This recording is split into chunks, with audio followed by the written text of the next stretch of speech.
ही कथा केवळ मनोरंजनासाठी बनवली असून ह्याचा सत्य घटनेशी कोणताही संबंध नाही. तसा आढळल्यास एक योगायोग समजावा. राहुल चिडतच बोलला, हे बघ, मला काही कारण सांगू नको. तू आणि सतीश माझ्या लग्नाला नक्की यायचं, आणि नाही आले तर त्याचे परिणाम तुला माहिती आहे.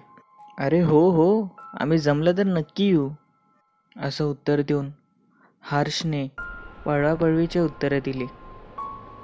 हर्ष, सतीश आणि राहुल हे तिघं जिवलग मित्र. राहुलचे लग्न ठरले होते. कोल्हापूरजवळ तिचे गाव. म्हणूनच त्याने सतीश आणि हर्षला लग्नाचे आमंत्रण दिले होते आणि लग्नाचा आग्रही धरला होता. त्याच रात्री हर्षने सतीशला फोन केला आणि त्याला राहुलचे लग्न ठरले, आपल्याला जायला हवं असे कळवले. पण त्यांनी राहुलला सरप्राईज द्यायचे ठरवले. दुसऱ्या दिवशी राहुलचा पुन्हा फोन आला, पण आम्हा दोघांना जमणार नाही अशा कडवट भाषेत सतीशने सांगितले.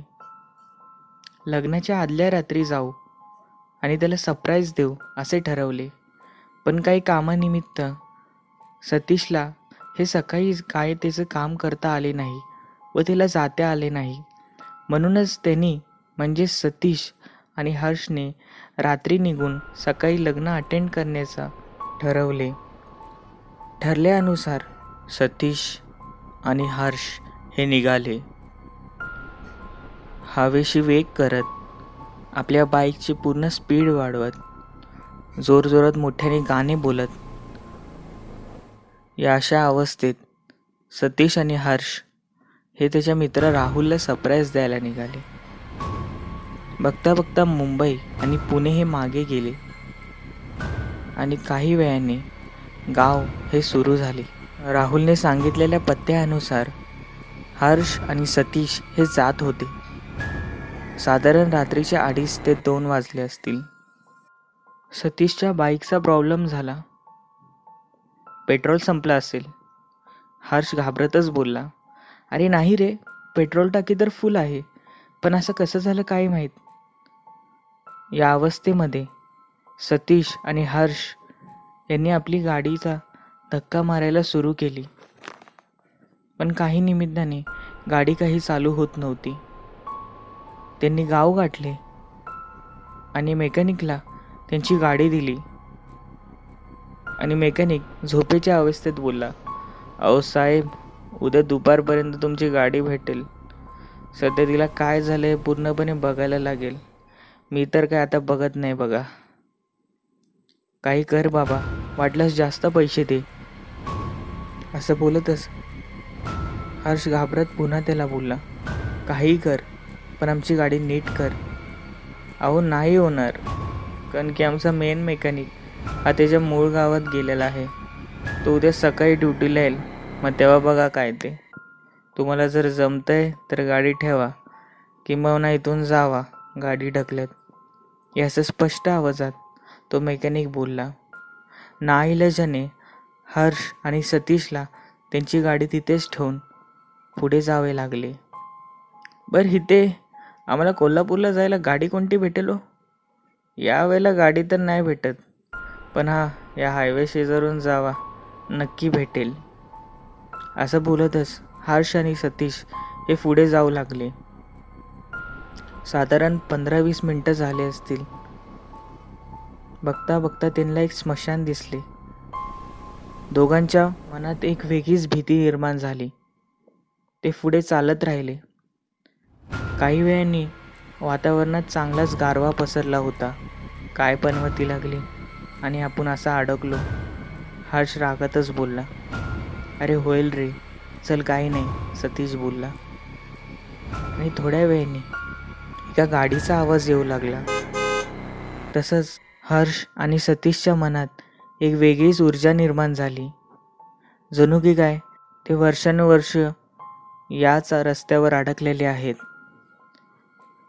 ती गाडी काही वेळाने जवळ आली आणि आश्चर्याचं म्हणजे ती गाडी 90च्या दशकातली वाटत असे.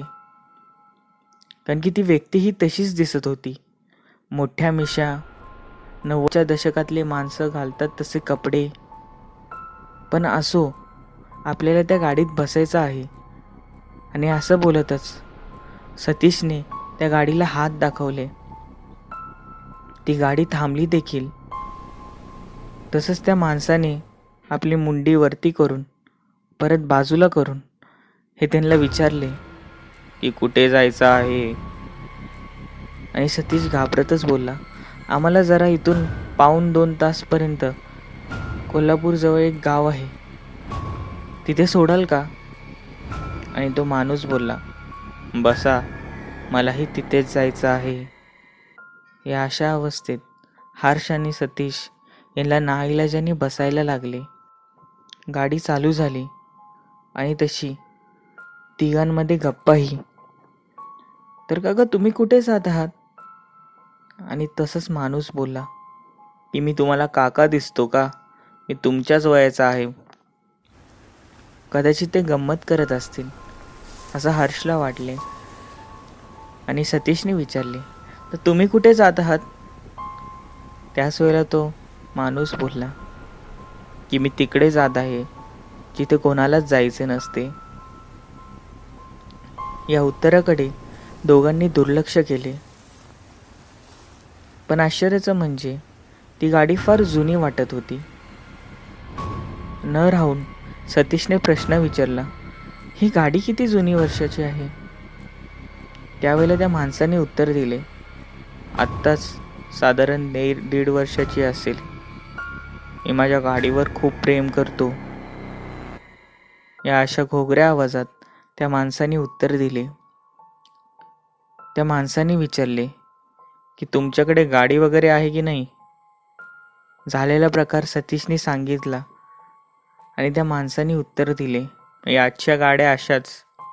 आमच्या काळातल्या गाड्या बघा अजून आहे तशीच आहे. जसं जसं वेळ पुढे जात होता नकळतच थंडीही फार वाजू लागली होती. हर्ष आणि सतीशने कल्पना असल्यामुळे त्यांच्याकडे स्वेटर्स हे होतेच, त्यांनी घातले. नकळतच हर्षने विचारले, अहो भाऊ तुम्हाला थंडी वाजते की नाही? तसंच त्या माणसाने बोलला की थंडी? तुम्ही काय मजाक करता की काय?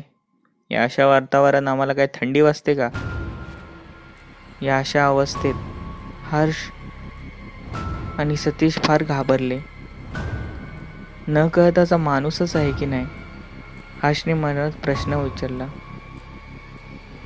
तसंच त्या माणसाने सांगितले की एका दिवशी एक व्यक्ती अशाच एका रस्त्यावरनं साधारण 3-4 वाजता जात होती. एका शिल्लक माणसाच्या चुकीमुळे केवळ त्याला आपले प्राण गमवावे लागले. प्राण गमवावे लागले? तो कोण होता? आणि त्याच वेळेला त्या माणसाने गाडी थांबवली आणि त्याने एका वड्याच्या झाडाखाली एक बोट दाखवले. त्यावेळेला त्यांनी जे बघितले त्यांच्या अंगावर सर्रसा काटा आला. हृदयाची धडकी भरली. कारण की त्यांनी बोट दाखवलेल्या त्या जागेवर एक तुकडे झालेली गाडी होती. असं वाटत होतं की तिचा ॲक्सिडेंट झाला आहे. आपल्याला त्याला वाचवायला हवं असं बोलताच हर्ष आणि सतीशने जोरात तिथून पळ काढला आणि त्या गाडी शेजारी गेले. आणि त्या गाडीतून त्यांनी एका माणसाला बाहेर काढले. आणि त्यांनी जे बघितलं ते बघताच त्यांचे डोके फुटायचे बाकी होते. तोंडातून एक शब्दही निघत नव्हता. त्यांना त्यांचे मरण हे दिसू लागले होते. कारण की त्या गाडीमध्ये तो व्यक्ती हा मृत्यू पावला होता, रक्ताने भरलेला. आणि सगळ्यात महत्त्वाचं म्हणजे तो व्यक्ती तोच होता ज्यांनी आत्ता काही क्षणापुरती ह्यांना लिफ्ट दिली होती. त्यांनी न कळतच त्या गाडीकडे बघितले जिथे ती गाडी थांबवली होती, पण आता ती गाडी नव्हती. अरे हर्ष पळ, आपण कुठे अडकलोय असं बोलताच त्यांनी पळण्याचा प्रयत्न केला. पण त्या मृत व्यक्तीने हर्षचा पाय पकडला आणि जोरात हात दाबू लागला आणि एका किरसा हास्य करू लागला. काही न करता सतीशने त्याच्या हातावर एक जोरात दगड मारले. त्यांना समजून गेलं होते की हा काय दुसरा तिसरा प्रकार नसून हा एका भूताचा प्रकार आहे जो आपल्या आता मागे लागला आहे. ते दोघं पळू लागले आणि काही वेळाने पुन्हा तशीच गाडी त्यांच्या बाजूला येऊन उभी राहिली आणि बोलू लागली, तुम्हाला कुठे सोडू का? आणि एक वेगळं हास्य करू लागली. न कळतच ते जोरात धावू लागले आणि पुन्हा ती गाडी आली आणि पुन्हा एका दुसऱ्या झाडावर धडकली. त्या गाडीतून एक शरीर बाहेर पडले, पूर्ण रक्तबंबार झालेले. पण यावेळेला ते उठले, पूर्ण पांढरे डोळे आणि पूर्ण रक्तबंबार झालेले शरीर. या अशा अवस्थेत की त्या दोघांच्या मागे धावू लागले.